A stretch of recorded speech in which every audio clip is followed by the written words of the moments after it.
Muy bien. Dios les bendiga, hermanos. Sean todos bienvenidos. Vamos a tener la continuación en el capítulo 10 de Jueces. Vamos a tener los primeros 5 versículos del capítulo 10 y vamos a hablar sobre los jueces que tuvieron por nombre Tola y Yair. Así que vamos a hacer una pequeña oración y hermano Neto,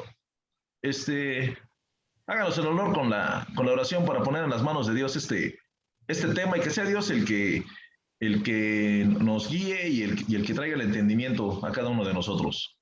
Amén. Vamos a orar. Bendito Padre Celestial, Señor. Te damos gracias, Padre, porque permites esta noche, Señor, escuchar tu palabra, reunirnos, Señor. Oh bendito Dios, Señor. Así bendito Padre, Señor, también te pedimos que nos des sabiduría, Señor, para poder entender este tema, Señor. Oh bendito Dios, Señor, que desde lo alto, Señor, tu presencia, Señor, nos ilumine, bendito Padre, Señor, y podamos, Señor, aprender, Señor, de lo que tú quieres hablar a nuestras vidas, Señor. Que no sea el hombre, Señor, sino sea tu Espíritu el que tome el control, Señor, de este tema, de esta conversación, Padre Santo, Señor. Así bendito Dios al expositor que lo va a hacer, Señor, que también, Señor, sea sabio, Señor, y sea, Señor, por medio de tu palabra, que nos esté hablando, bendito Señor. Así bendito Padre, Señor, a cada uno de nosotros, Señor, que tengamos, Señor, esa atención, Señor, y esa disponibilidad, Señor, para entender este tema, bendito Dios. Así por mis hermanos que aún faltan conectarse, Señor, que se puedan conectar, Señor, y bendito Dios, Señor, te damos gracias en el nombre de Jesús. Amén. Amén. Muy bien. Pues vamos a ir, hermanos, a el libro de Jueces, capítulo 10.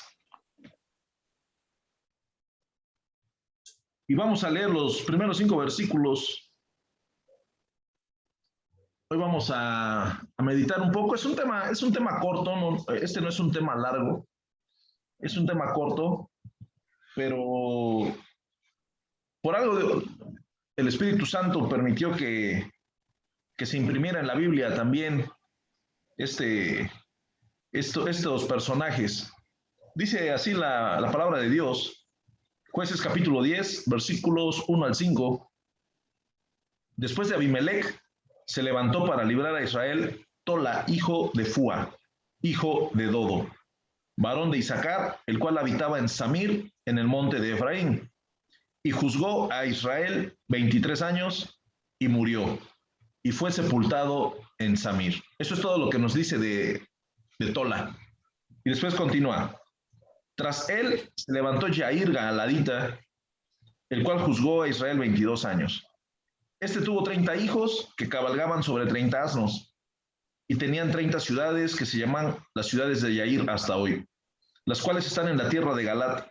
Y murió Yair y fue sepultado en Camón.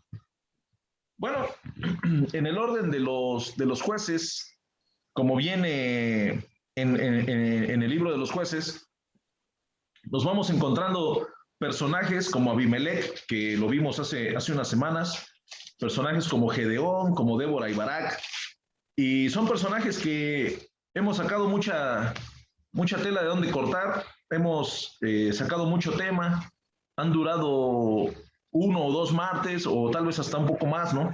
O se han quedado corto algún hermano que ha sido el expositor de estos temas.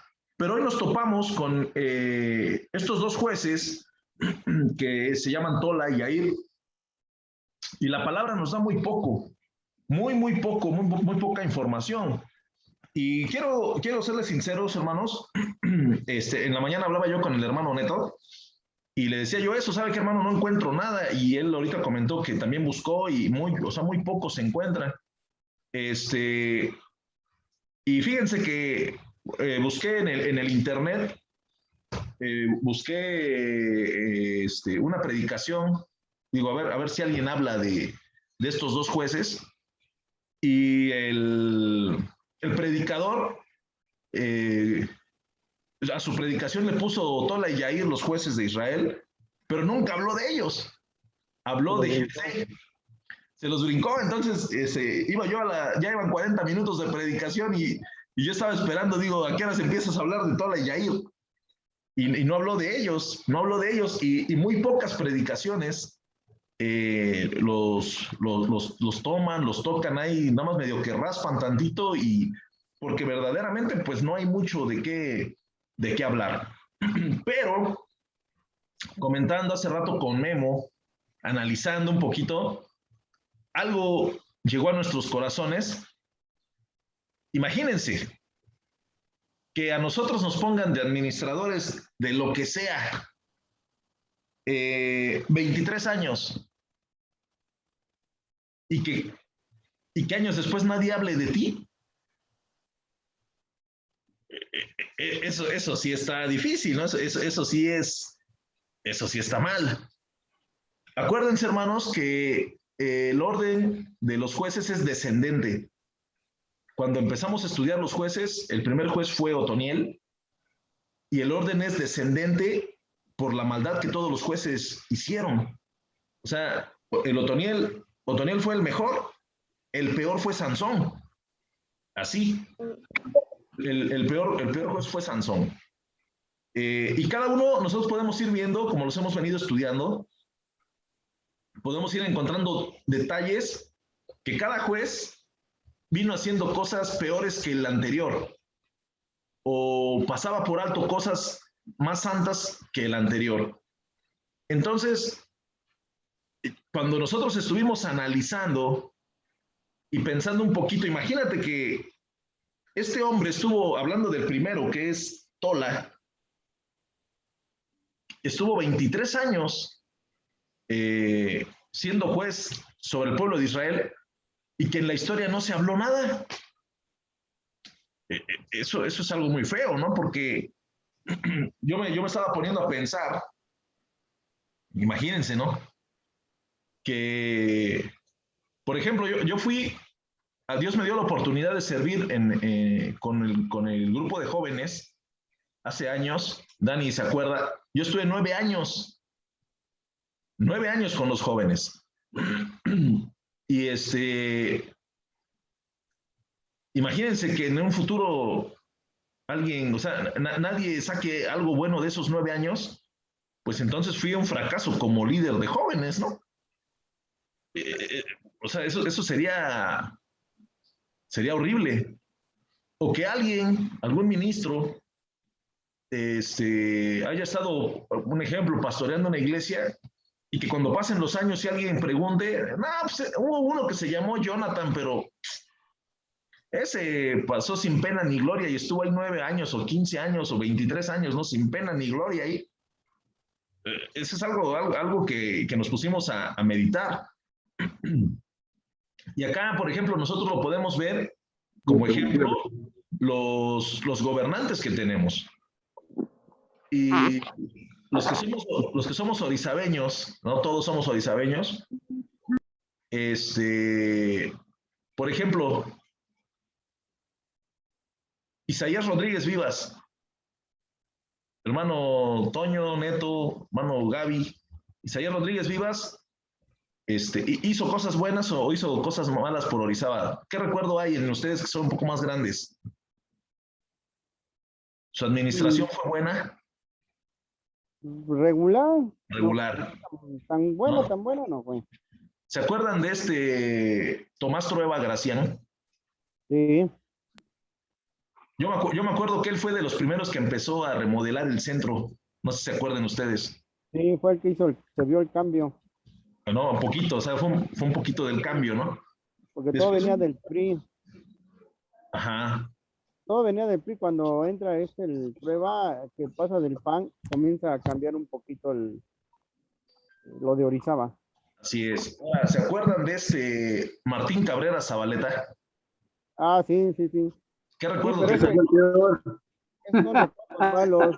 Puro estar en las cantinas y estar cobrando impuestos, y la policía dando su cuota, todo lo malo. No servía, la verdad, para Orizaba. O sea, yo me estaba acordando, hermano, porque hace rato Memo me decía, ¿no? porque yo platicaba con él, ve que platiqué con usted, Neto, y de ahí estábamos comentando el tema. Digo, porque yo le decía a mis hermanos, digo, no sé ni de qué hablar porque no encuentro qué, o sea, no hay más información. Pero nos pusimos a analizar, imagínate que hayas estado 23 años en cualquier administración, lo que sea, y que a la historia nadie diga nada de ti, es porque fuiste, pero de lo peor. Y nos pusimos, y yo me puse a recordar, y Memo me dijo, ¿no? Que él cuando llegó acá a Orizaba, el alcalde era, me parece que era Chaín. Le digo, no, pero el cambio no lo hizo Chaín, lo hizo un periodo antes Juan Manuel Díez. Y él me decía, ¿no? Viéndolo él como una persona que no es de la región, que no es de Orizaba, decía, no, dice, mis respetos, o sea, estos administradores son muy buenos. Y yo me acordé, digo, no, digo, pues hubo uno que se llamaba Martín. Y le digo, no, ese brother es como Tola y Yair.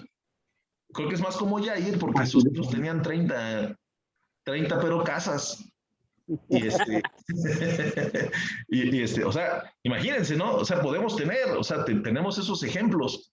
Y yo creo que en cada lugar siempre hay un Martín, siempre hay uno que vació el arca, siempre hay uno que hizo pues lo que no era correcto. Yo me acuerdo cuando algún gobernador decían creo que fue Patricio Chirinos, decían que él había dejado creo que 8 millones en las arcas.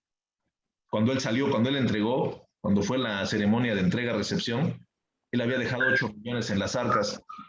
Y bueno, para un estado y todo eso, dicen, pues 8 millones es nada, es como dejar morralla, ¿no? O sea, eso es nada. Dice, pero cuando Miguel Alemán salió, dice, él dejó 8,000 millones de deuda. O sea, a esos niveles, ¿no? Y y claro, tú puedes decir, bueno, sí dejó deuda, pero hizo todo esto, hizo estos cambios. Sí, siempre hay algo o bueno o malo de lo cual se va a hablar de alguien. Pero volviendo al tema, en este capítulo 10 de Jueces, pues nos encontramos estos primeros versículos, esos 5 versículos, 2 jueces y no nos dice nada. Después de Abimelech, se levantó para librar a Israel Tola, hijo de Fua. Ahora, hay otro pequeño detalle que nos encontramos. Dice,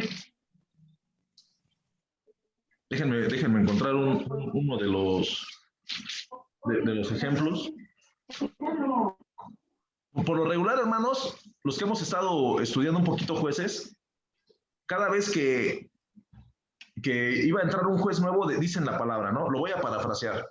Y el pueblo de Israel se volvió a los Baales, el pueblo de Israel empezó a hacer lo que no era agradable para Dios, y Jehová levantó un juez. ¿Sí? ¿Estamos de acuerdo? Así dice. Sí. Así dice en la mayoría de los jueces. Y Jehová levantó un juez y puso por juez y da el nombre, ¿no? Ahora, con Tola, acá no dice que Jehová lo levantó.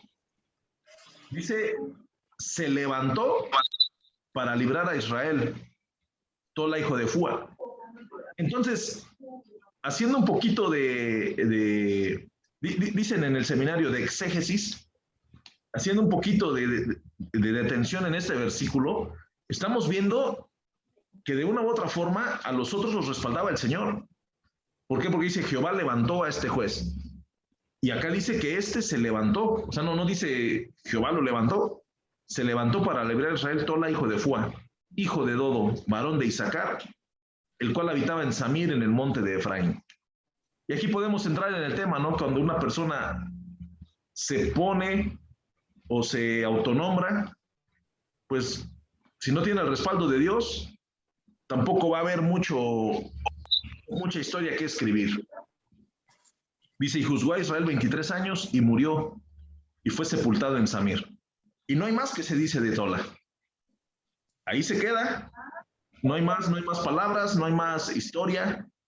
Yo intenté buscar un poquito más. Digo, algo tiene que decir, pero no dice más. Y yo me me ponía yo a reflexionar, digo, imagínate estar X cantidad de años en algún servicio, en algún cargo administrativo, él era un juez, y que cuando pase el tiempo no se diga nada bueno de ti. Es más, no se diga nada bueno ni nada malo, no se diga nada. O sea, no existe nada. Y eso es algo triste pues para las personas. ¿Alguien tiene algún comentario, hermanos? ¿Alguien quiere comentar algo? De lo que decía yo igual, dice ya, de lo que decías, de Sí, que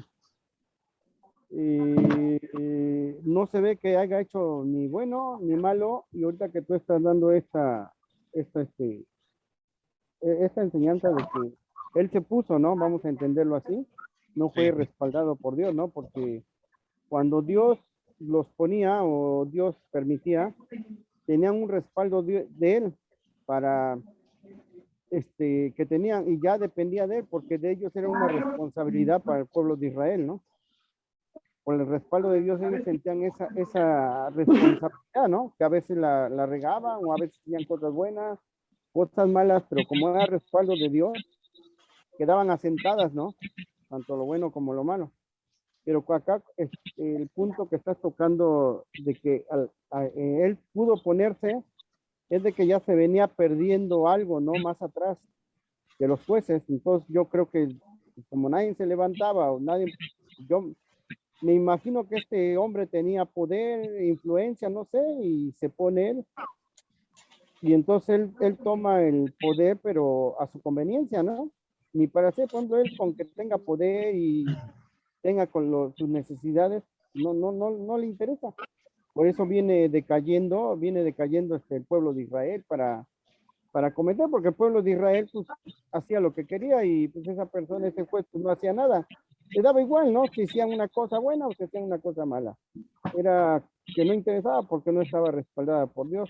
Y si lo pasamos a estos tiempos, ¿cuántos, cuántos se han levantado ahorita que he visto? ¿Cuántos ya hay directores de alabanza? Que si vemos son los levitas, ¿no? Y cuando Dios te manda o te pone, está respaldado por él, ¿no? Es para descender su presencia o como se dice, el fuego en el altar y todos esos puntos, ¿no? Pero ahora hay muchos levitas que se ponen ellos, por acá nada más aprenden a tocar una guitarra o aprenden a música y pues ya van directamente al grupo de alabanza, ¿no? Hay otro punto también, pastores, pues están saliendo muchos pastores, ¿no? Que no se sabe nada de ellos. Incluso yo apenas platiqué con una persona que no era nada, bueno, en pocas palabras no conocía mucho de la palabra, de tener como un año más atrás yo lo veía, yo había yo platicado con él y él lo conocía y después dice que él en su casa le habló Dios y comenzó él a leer la Biblia y ahora pues él es pues él ya anda predicando, anda llevando, pero él dice que ya, que Dios le mostró que no hay iglesia, por ejemplo, que no tiene que haber un conjunto bueno, que no debe de haber una iglesia donde se junte la gente, que la sí. palabra se le tiene que dar en la calle, enseñándoles qué es lo que quiere Dios. Entonces, ¿te Sí. imaginas? Y dice que Dios lo puso, entonces vemos que él también, no hay nadie que lo respalde. Yo le digo, bueno, quién te puso? ¿Cómo fue tu llamado? ¿Quién te respalda? ¿Qué, qué cobertura pastoral? ¿Qué pastor te respalda? ¿Qué pastor o qué ¿De dónde instituto? Bueno, vienes? ¿de dónde viene, no? Una identidad, buscándole una identidad. No, dice, no, eso no sirve. Dice, a mí me la dio Dios y yo leyendo la palabra me dijo que soy esta persona. Entonces yo ahorita ando enseñándoles, digo, bueno, ¿qué va a pasar cuando tú tengas unas 20, 30 personas que les tienes que dar el alimento? No vas a andar, ¿qué va a pasar con eso? No, dice, ahí Dios se encargará y el Espíritu Santo, si yo nada más llevo la palabra y pum, ¿imaginas? Entonces vemos que volvemos a caer en este punto, ¿no? Él, él les comparte, dice, hagan lo que quieran, pero nada más escuchen la palabra. Entonces vemos que, pues en esta actualidad también está pasando esto, ¿no? que muchos se levantan por sus propios, o así que ellos mismos se ponen. Ellos por leer la palabra dicen, no, pues yo ya soy apóstol, pues yo ya soy pastor, o yo soy director de alabanza, y así nos ponemos los títulos o en el área que nosotros pensamos que ahí servimos. Ya no es por llamado, es que Dios nos haya puesto. Entonces vemos que ellos, todas esas personas, pues no van a, pues va a pasar el tiempo y no se va a saber nada de ellos y nadie sabe nada de ellos, ¿no? Pero cuando Dios te respalda y Dios te pone, pues se ve, por ejemplo, luego dice, no, pues fulano de tal, está trabajando en la obra, está haciendo esto, sabes que viene de Dios, ¿no?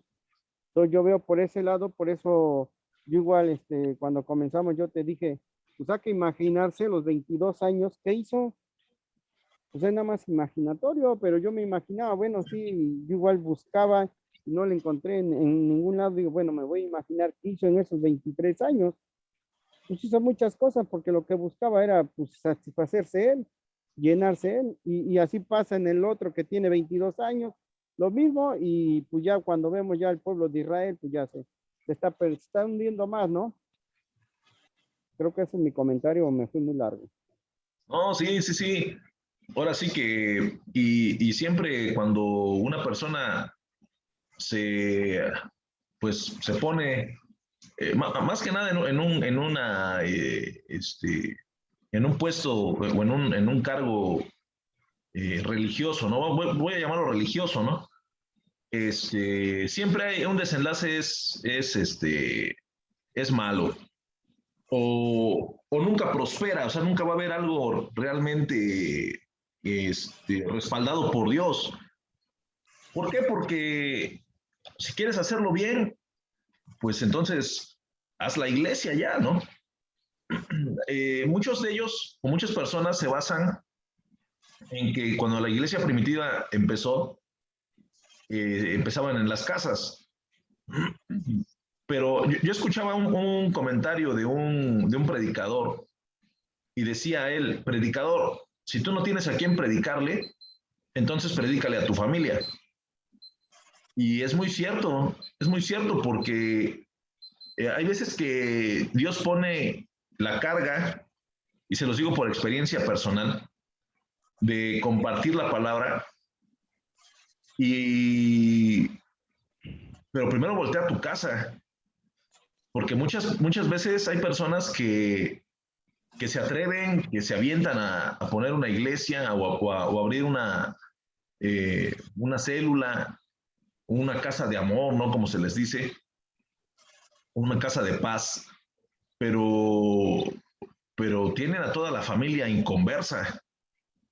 ¿Y por qué no le hablaste a tu familia? O sea, por qué no lo hiciste primero con ellos? Y muchas veces porque no les creen, porque los conocen. Eso es algo triste,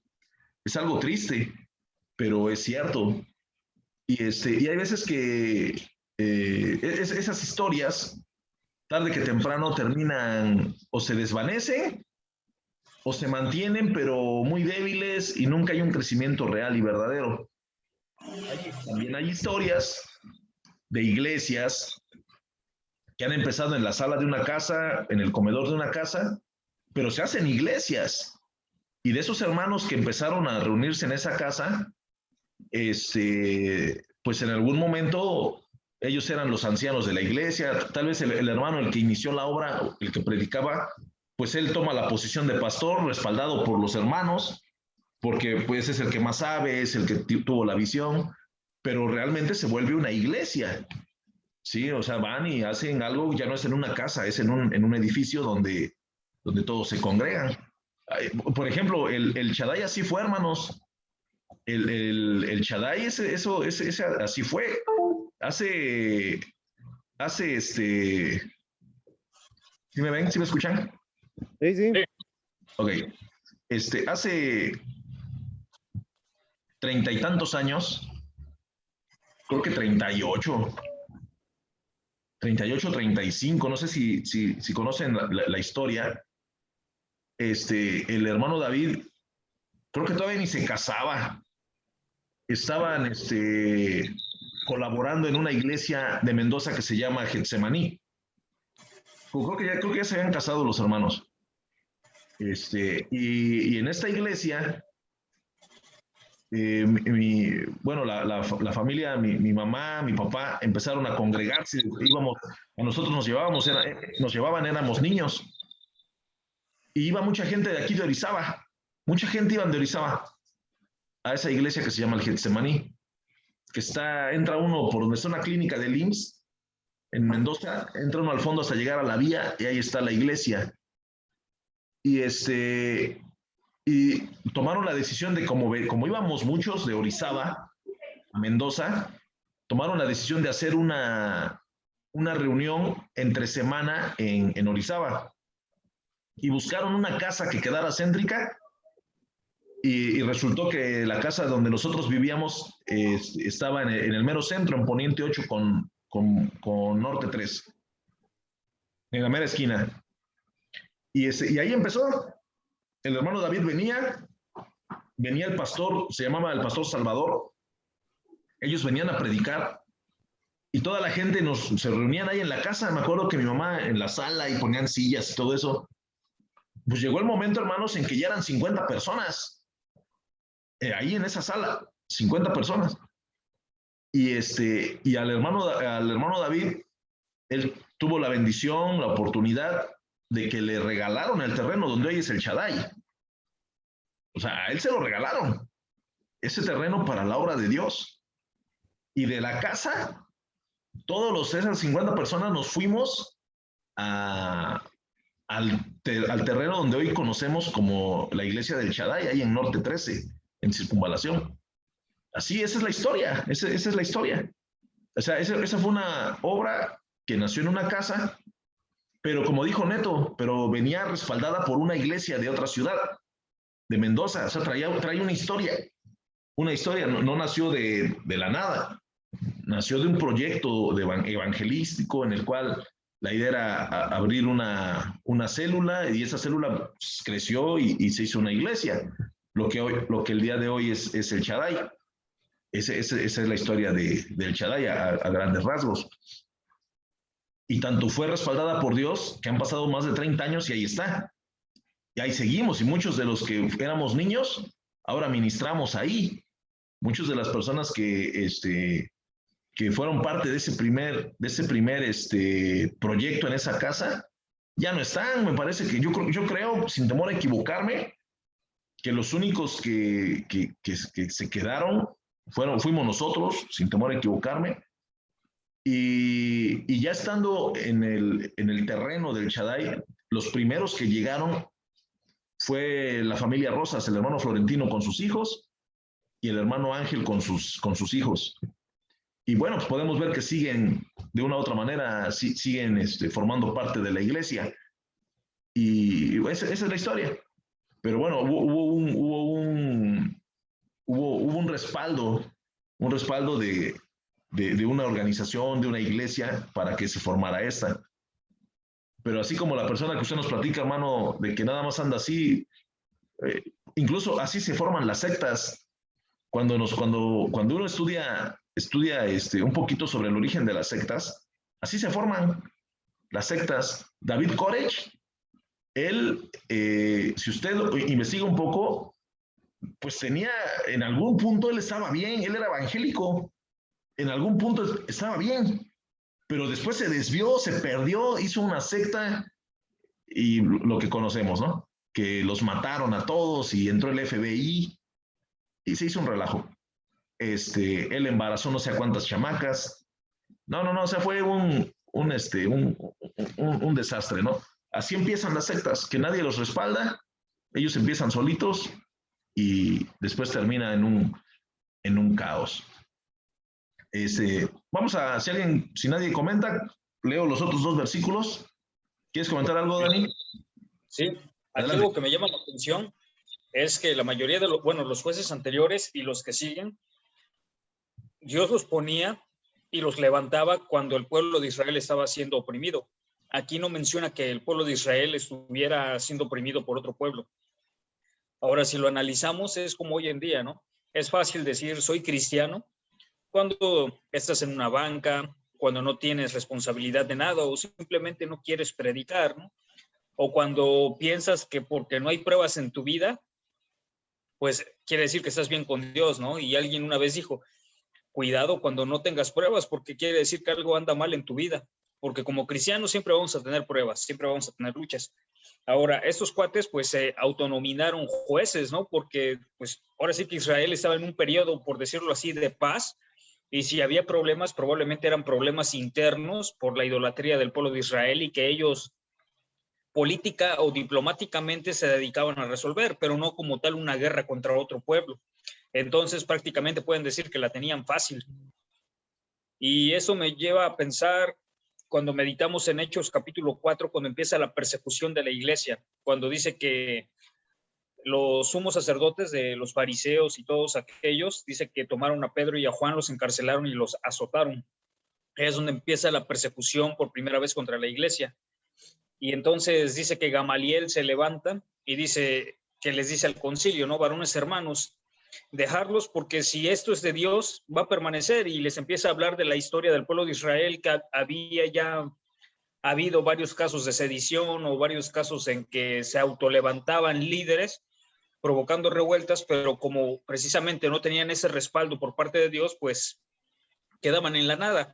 Y entonces Gamaliel instó ahí a los sumos sacerdotes a decirles, si esto es de Dios, si la obra es de Dios va a permanecer, y si no, pues solito va a desaparecer. Y pues en este caso vemos que aquí el que respaldaba a la iglesia primitiva era el Señor. Y ahora con lo que comenta el hermano Neto, ¿no? De esta persona que quizás la acción que está tomando sí es buena, porque el deber de todo cristiano es predicar. No es necesario estar respaldado por una iglesia, ¿no? Siempre y cuando tú lo hagas por el Señor. Lo que sí está mal es que diga, no, pues si creyeron bien y ya el Espíritu Santo los va a guiar, ¿no? Dice en el libro de los Hechos que Pablo levantaba iglesias, fundaba iglesias y que posteriormente regresaba y confirmaba a los hermanos en la fe, los alentaba, los animaba, los exhortaba. Y para eso vemos las cartas que escribió a los de Galacia, los Efesios, la que le escribió a los Romanos, que fue una carta bastante fuerte en capítulo 1, que se le conoce como el capítulo más negro de la Biblia. Pero, o sea, a lo que voy, ¿quiénes deben predicar el evangelio? ¿Solo los pastores? ¿Solo los líderes? ¿Solo los que están respaldados por una iglesia? Todos los que Todos. crean en el Señor. La respuesta es todos los que hemos creído en el Señor, todos tenemos la responsabilidad de predicar. No importa si no eres pastor, no importa si no eres maestro, Dios nos dio la orden de ir y predicar el evangelio. ¿A quiénes? A todos, a todos. Ahí no es necesario, no, pues es que te respalda la Asociación Religiosa de Veracruz o la Asociación Cristiana Internacional, no. Ahí quien te respalda es el Señor y su palabra, porque nuestro deber es predicar.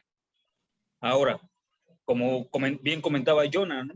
Muchas iglesias se han levantado en una casa, pero tomando la responsabilidad que con eso conlleva, que es el ministrar, el discipular, el estar pendiente de los hermanos, pero sobre todo siempre hacer justicia, misericordia y ser humildes delante de Dios y aferrarse a la mano del Señor, porque si yo ando predicando nomás para que los demás me vean, esa obra no va a permanecer, porque no es una obra que Dios esté respaldando, sino que lo que estoy haciendo solamente es que quiero ser visto por los demás y que todos digan que soy espiritual, que soy un buen líder, pero realmente no lo estoy haciendo con la convicción y la devoción de servir al Señor, sino por un deseo mezquino que es orgullo, que es vanidad, y eso no va a permanecer. Pero lo que sí debemos tener en mente es que todos debemos predicar. Ahora, volviendo al libro de los jueces, es fácil decir soy cristiano, soy líder, cuando no hay dificultades en tu vida, y así cualquiera lo puede hacer. Poniendo el ejemplo de los gobernantes, cuando hay dinero en las arcas es fácil ser líder, pero a ver, ponte a gobernar cuando no haya dinero, ¿qué vas a hacer? Vete a predicar cuando haya pruebas en tu vida, ¿qué vas a hacer? Aún predica cuando te estén persiguiendo por predicar la palabra del Señor, así como hizo la iglesia primitiva. ¿Cuál sería nuestra reacción? Si hoy en día, por decir cualquier cosa, por hablar en contra de los homosexuales, en contra del aborto, en contra de cualquier cosa, nos andan censurando, y muchos cristianos que dicen, ya mejor no voy a decir nada porque todo me censuran. No, dice que los apóstoles predicaban con denuedo, pero ¿cuál era su primera acción después de que fueron azotados? Dice que ellos fueron y pusieron su causa fortaleciera, y es ahí donde se forman los verdaderos líderes y se ve quién verdaderamente está respaldado por el Señor, y es donde el Señor nos prueba en la adversidad. En este caso, en el libro de los jueces, tanto para Yair como para el otro juez que fue Tola, Claro. había dificultades en Israel, más que problemas internos, problemas civiles, por decirlos así. No tenían guerra, no tenían la necesidad de esconder las cosas como cuando Gedeón, que estaban siendo saqueados por otros pueblos. Pero bueno, ese es mi comentario.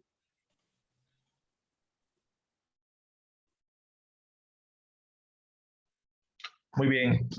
Vamos a continuar con la siguiente parte, que es el versículo 3, 4 y 5. Dice, tras él se levantó Yair Gaaladita, el cual juzgó a Israel 22 años. Y acá viene, este tuvo 30 hijos que cabalgaban sobre 30 asnos y tenían 30 ciudades, que se llaman las ciudades de Yair hasta hoy, las cuales están en la tierra de Galat. Y murió Yair y fue sepultado en Camón. Pues tampoco nos da mucho, tampoco nos da mucha información, ¿no? O sea, está un poco limitado. Y decía Neto, pues vamos a imaginarnos, ¿no? Pero acá podemos entender un poquito. Dice, este tuvo 30 hijos que cabalgaban sobre 30 asnos y tenían 30 ciudades, que se llamaban las ciudades de Yair hasta hoy. Y una de las cosas que se me viene a la mente, por igual la lluvia de ideas que ya tuvimos hace ratito, es que pues es muy probable que Yair se dedicó, Yair dijo, ustedes no me den, solo pónganme donde hay, que yo me despacho solo. Yo siento que Yair era así, ¿no? Porque, imagínense, tenían 30 hijos, cada hijo tenía su asno, me imagino que... Era como su Mercedes, su carro. No, era su Mustang. Si este detalle está puesto en la palabra, es porque es importante, porque es necesario que esté. Y después dice inmediatamente, y tenían 30 ciudades. Y se entiende, yo quiero entender que cada hijo administraba una ciudad. Quiero entenderlo así. Entonces, pues este tipo, acordándonos del administrador que se llamaba Martín, pues él buscó por lo suyo y abrió las arcas y dijo, venga para acá. Y yo creo que él, más allá de lo que haya pasado, más allá de lo que tampoco se dice nada de él se dedicó a lo suyo, se dedicó a enriquecerse, se dedicó a hacer lo que mejor le convenía, como todo político actual. Y no se menciona más. No se menciona más. ¿Sí? O sea, tenemos a 2 jueces, se les menciona en 5 versículos. No se les da más. Y creo que volvemos a caer al mismo punto del anterior juez, Tola, con este Yair. Pues que ellos dos buscaron su beneficio personal, buscaron la forma de hacer lo que mejor les convenía, y tan fue así que por el pueblo no hicieron nada, que es muy probable que por alguna, o sea, vamos, no hicieron nada, o sea, nada, no construyeron nada, no se oye nada de ellos. Lo que hicieron, lo hicieron para ellos mismos, y la historia los menciona solo porque fueron parte de los jueces, pero no porque hayan hecho algo importante. Pero lo importante es que Dios permitió que estuvieran aquí también. En la historia se escribió algo de ellos, y yo creo que para que no cometamos nosotros los mismos errores, para que nosotros en un momento de administración, en un momento de un cargo ministerial, de un cargo público, de un cargo de confianza entre los hermanos, incluso hasta puedo atreverme a decir en el punto de un cargo de la sociedad, como una sociedad de padres de familia, cosas de esas, donde tiene que haber gente íntegra, gente que no robe, gente que sea derecho. Pues el Señor lo pone así para que hablemos de ese tema, y en el momento indicado nos acordemos, ¿sabes qué? Si vas a hacer algo, hazlo bien.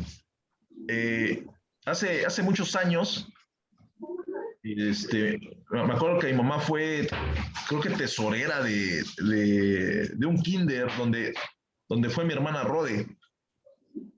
Y y me acuerdo que un día me platica mi mamá y me dice, ¿sabes qué? Dice, pues en nuestra administración pusimos todas las ventanas, las protecciones, se le pusieron retroproyectores a los salones, se cambiaron puertas, a la dirección le cambiaron el escritorio, los libreros. Se hizo mucho, creo que fueron en 3 años. Y me dice ella, dice, y entra mucho dinero, dice, ahora imagínate en una primaria. Y yo pensé, no, imagínate en el tecnológico. O sea, ¿cómo entra de lana y todo lo que se puede hacer y no se hace? Y yo le estoy hablando de un kinder, de un jardín de niños. O sea, en algo poquito se hizo mucho. Y me acuerdo que años después, las maestras y las mamás de las personas, de los niños, a mi mamá la saludaban con mucho aprecio. Y decía mi mamá, no, pues no fui yo sola, fue todo el comité, porque todos hicieron las cosas bien, se portaron bien, trabajaron con integridad y se logró, ¿no? Hacer un cambio.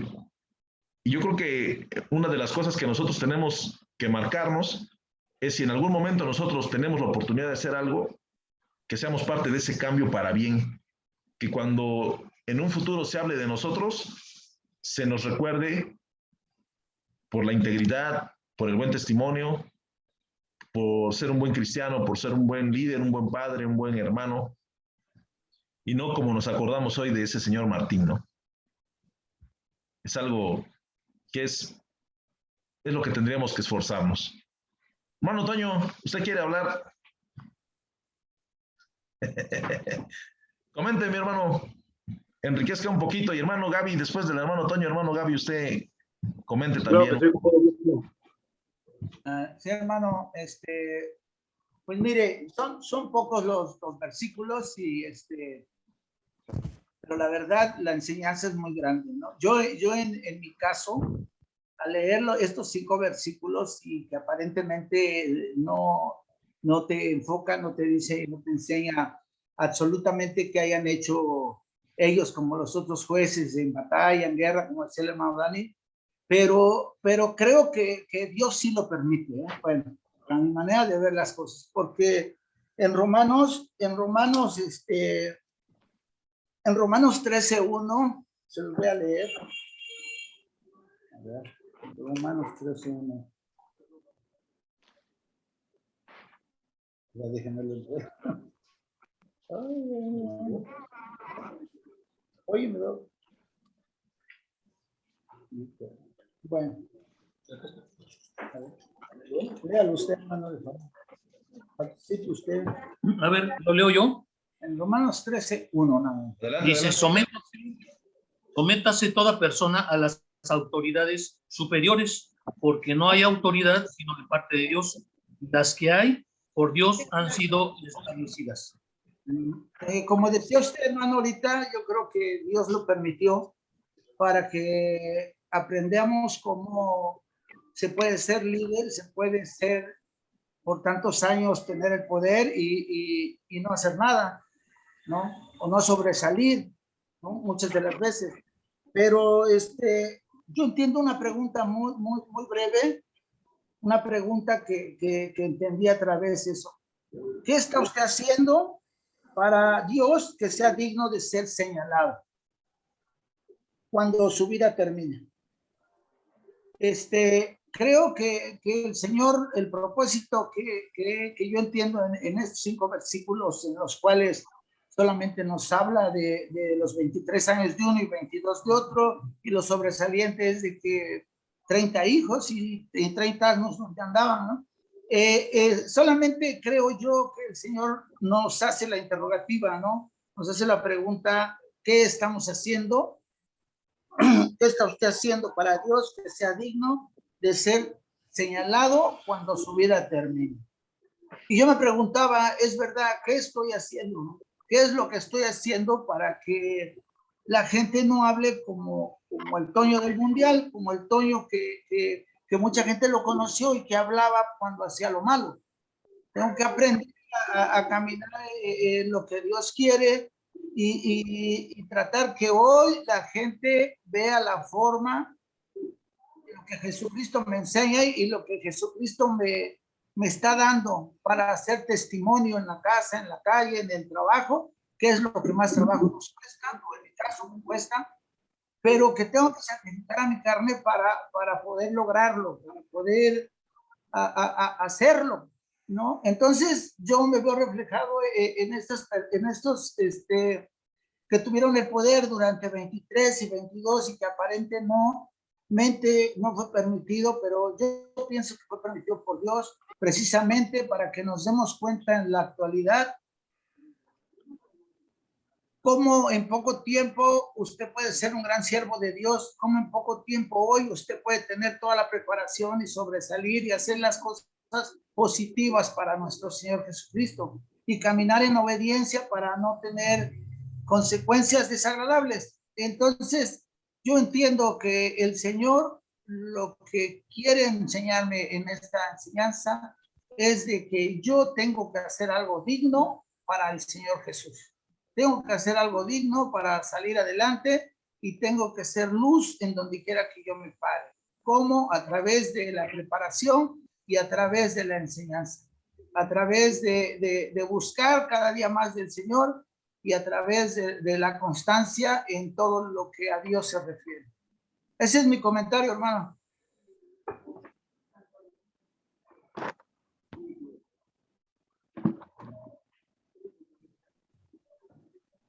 Adelante, hermano Gaby. Buenas noches, hermanos. Pues mi comentario es el siguiente. Cuando las cosas vienen de Dios, está uno respaldado y las cosas trascienden y queda la historia. Desgraciadamente, cuando las son personales, son humanas, que no se apoya uno en Dios, uno por sus propias fuerzas, uno, como comentaba Jonah, como un simple político que hizo un trabajo bien o mal, a medias, y que siempre fluyó para su propia conveniencia, como vemos con los hijos de Yair. Puso 30 gerentes en cada ciudad, de ahí se sirvió, se administró y pasó sin pena de gloria. Y también es así que dice, cuando fue sepultado en su ciudad, pues ya pues hasta ahí quedó nada más la historia. Desgraciadamente las historias no trascienden con cosas positivas cuando no viene de Dios atrás respaldado. Aunque Dios nos deja ser, nos da libre albedrío, pues a veces no trasciende nuestra historia porque no nos encomendamos a Dios ni lo ponemos en manos de Dios. Lo ponemos en manos nada más de nosotros mismos, que somos los que nos hacemos fuertes y queremos hacerlo por nuestra propia cuenta, sin tomar en cuenta en nuestra vida, la vida de Dios. En este caso de Jehová Dios, que era el que reinaba sobre Israel en aquel tiempo, y ya él le pedían el consentimiento y le hacían oración. Aquí pues no dice nada de que le hayan hecho oración, de que le hayan pedido consentimiento, que Dios haya hablado por el arca de la alianza y les haya hablado. Lo hicieron por él y los dejó Dios en su magnitud, en su amor hacia ellos, pero los dejó que fueran como fueran. Pero sí, realmente cuando se hace de la mano de Dios, pues todas las cosas trascienden y quedan para la posteridad. Y aún así, cuando se hacen fuera de la mano de Dios, quedan esos 5 capítulos de tantos años que reinaron sobre ese tiempo, pero hasta ahí nada más resumen lo que deja Dios, se queda en la historia, para que se dé uno cuenta que cuando no es de Dios, pues se queda sin pena ni gloria, y cuando es de Dios, trasciende muchas cosas y queda para la posteridad, para la honra y gloria de Jehová Dios. Ese es mi comentario, hermano. Sí, así es. Así que, pues, estos hombres como administradores, yo creo que no fueron el ejemplo que se tenía que haber dado, pero el ejemplo que tenemos para nosotros es no cometer los mismos errores que ellos cometieron. Esa es la gran lección. Pues hermanos, son 10:30. Fue un placer estar con ustedes. Hoy tuvimos un tema, se dice, no tan largo, pero estuvimos aquí 1 hora. Siempre es bueno. Hermano Dani Galicia, usted. Cierre con broche de oro y despídanos. Sí, hermano, muchas gracias. Pues así ya rápidamente mi comentario es porque creo yo que uno 22 años y el otro 23 años, pues realmente no son cualquier cosa, ¿no? El estar en un poder por tantos años, por alguna razón fue. Yo creo que en la Biblia podemos encontrar muchos pasajes bíblicos donde se narran en 2 o 3 versículos alguna historia, como la de Enoc, como la de Jabes, como la del mismo Melquisedec, que realmente son versículos muy cortos, pero que encierran una gran enseñanza, ¿no? Aquí en estos 5 versículos también podemos nosotros descubrir muchas cosas, ¿no? Yo creo, dicen por ahí que los arqueólogos, los estudiantes, van a un lugar y les dan 1 metro cuadrado, 2 metros, no sé, y les dicen, ¿qué ves ahí? Y pues de repente dicen, pues ¿qué voy a ver? No veo nada, ¿no? Pero cuando se empiezan a clavar y a ver centímetro por centímetro, milímetro por milímetro, no sé, dice que no alcanzan a describir, ¿no? O sea, no les da el tiempo para describir todo lo que existe en 1 metro cuadrado de terrenito. Entonces, aquí puede suceder lo mismo y tantos años de gobierno. Podemos pensar también, por ejemplo, en el rey Salomón, que él estuvo, dice la Biblia que en su reinado fue de paz, simplemente, ¿no? El reinado de David fue guerra y el reinado de Salomón fue de pura paz, porque así lo quiso Dios, así lo estipula la Biblia, ¿no? Entonces, probablemente entre esos 22 y 23 años de gobierno de estos hombres, pues probablemente también hubo mucha calma, tanto que no lo mencionan más, ¿no? Pero sí mencionan a 30 cuates que estaban sobre 30 ciudades, y pues podemos pensar que hubo un buen gobierno donde nadie se sublevó ni hubo así como que alboroto. No sabemos, ¿no? Pero sí podemos pensar que, como decía el hermano Toño, realmente pues Dios lo permitió. Dice que todas las autoridades son permitidas por el Señor, por Dios, y que debemos además someternos, ¿no? Ahí vemos que sí la gente estaba sometida, no sé si por las buenas o por las malas, ¿no? Pero estaban sometidos. Entonces, si lo ponemos en la vida actual, con la gente, con los cristianos, con la gente que es seguidores de Cristo, sí, nosotros tenemos que ver que tenemos que aceptar a las autoridades. Dios las puso de una o de otra manera, y que tenemos, como decía Johnny, ver los errores para no volverlos a cometer nosotros mismos en la actualidad.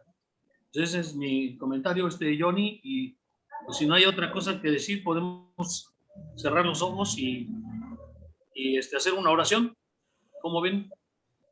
Adelante, hermano, adelante.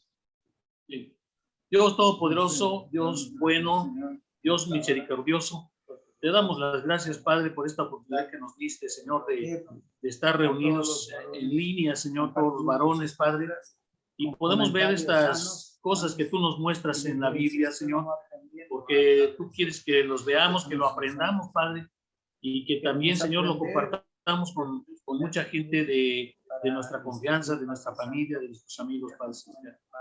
También ahora, Padre, que nos vamos a despedir, Señor, yo te pido que esta palabra quede clavada, Señor, en nuestros corazones y en nuestras mentes, Padre Celestial, y que también, Señor, no tan solo queden ahí, Señor, sino también que nosotros podamos llevar a la práctica, Señor, el carácter cristiano, Señor, del cual tú quieres que nosotros hagamos. Y también, Señor, a todos en sus familias, Padre, bendíceles abundantemente, Señor, porque sabemos que tú eres nuestro Señor y nuestro Dios. Tú eres, Padre, nuestro Salvador, y tú eres nuestro sanador, Padre Celestial. Y por lo tanto, Señor, ponemos nuestras vidas, nuestros cuerpos, Padre, en tus manos, sabiendo que tú, Señor, estás tú has llevado, Señor, nuestras culpas y nuestras enfermedades, Padre. Y también, Señor, sabemos que tú eres nuestro protector y también sabemos que tú eres nuestro proveedor. Por lo tanto, Señor, no nos vamos a preocupar, Padre, por lo que vamos a comer o lo que vamos a vestir. Tienes En el nombre al poderoso de todo, nuestro Señor, Dios, todo lo que nosotros Señor. vamos a hacer mañana, Señor, si vamos a vivir, no vamos a vivir, si vamos a comer o no, porque sabemos que tú eres nuestro proveedor. Padre, despídenos en paz a cada uno de nosotros y nos vamos en el nombre de Cristo Jesús, tu Hijo, nuestro Señor y Salvador. Amén. Amén. Muy bien, hermanos. Pues Dios les bendiga a todos. Estamos pendientes, en contacto, y ahí nos estaremos poniendo de acuerdo en el WhatsApp para la reunión presencial que va a estar acompañada por un buen matambre. Nuevamente, hermanos, que Dios les bendiga. Dios les bendiga, hermano. Dani Tapia. Nos vemos, Dios les bendiga. Dios les bendiga, Dios les bendiga a todos.